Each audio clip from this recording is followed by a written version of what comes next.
আসসালামু আলাইকুম প্রিয় দর্শক, আপনারা জানেন যে বর্তমানে রাজনীতি বিষয় নিয়ে অনেক আলোচনা হচ্ছে। তো ছাত্ররা চাচ্ছে সংস্কার আর বিএনপি চাচ্ছে নির্বাচন। তো আমাদের প্রতিনিধি আছে, আমরা আসলে জানতে চাই যে জনগণ কি চাচ্ছে, তারা কি সংস্কার চাচ্ছে না নির্বাচন চাচ্ছে। বর্তমান জানেন যে ডক্টর ইউনূস সরকারের আমলে আসলে এই সংস্কারটা নিয়ে অনেক বেশি চলতেছে। কেউ মতামত দিচ্ছে হ্যাঁ সংস্কার হোক, কেউ মতামত দিচ্ছে যে নির্বাচন হোক। তো সেটা নিয়ে আলাপ করবো আমাদের প্রতিনিধি সোহাগ আছেন। সোহাগ, আমার কথা কি শুনতে পাচ্ছেন আপনি? জি ভাই, ভালো তো। আপনি আসলে তো থাকেন যে মাঠ পর্যায়ে, আপনি জনগণের সাথে থাকেন।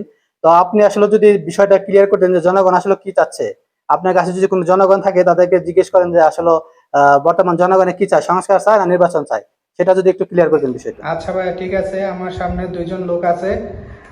তে ভাইয়া, আপনারা জানেন বর্তমান ডক্টর ইউনূস সরকার আছে। আপনারা কি বর্তমান নির্বাচন চান না সংসদ চান? আমরা ভাই সংস্কার চাই, সংস্কার চাই, নির্বাচন চাই না। নাহিদ ভাই, আপনি বলবেন। অবশ্যই সমস্যা আছে আমরা অবশ্যই। কেন চান আপনারা নির্বাচন, কেন চান না?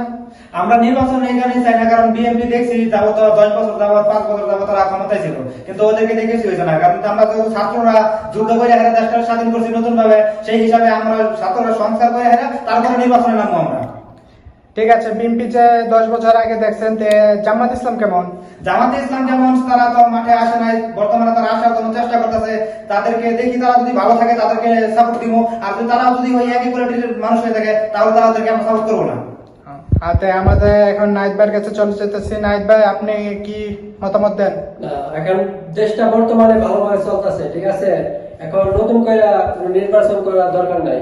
পরবর্তী এরা একটু সময় নিয়ে সুন্দরভাবে নির্বাচন করুক। এখন বর্তমানে এক সরকার আছে, সুন্দরভাবে দেশটা চালাইতেছে। আমি চাই যে দেশটা সুন্দরভাবে চলুক, ঠিক আছে।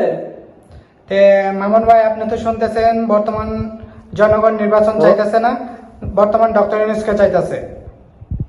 তো সোহাগ ভাই, আপনাকে আসলে অনেক ধন্যবাদ। যে আসলে জনগণ কিন্তু তাদের মনের আশা যে দেশটা ভালোভাবে চলুক, তারা আসলে কারো পক্ষপাতিত্ব না। তারা চায় যে আসলে দেশটা ভালোভাবে চলুক, দেশে সংস্কার হয়ে তারপর নির্বাচন হোক, যে মন চায় সে আসুক। তো দর্শক, আপনারা বুঝতে পারলেন যে বর্তমান যে নির্বাচনের হাওয়া লাগছে আসলে বাংলাদেশে। তো আমার মনে হয় যে জনগণের দিকে প্রাধান্য দেওয়াটাই উচিত। আগে সংস্কার করা হোক, তারপরে নির্বাচন হোক। ভালো থাকবেন দর্শক, আল্লাহ হাফিজ।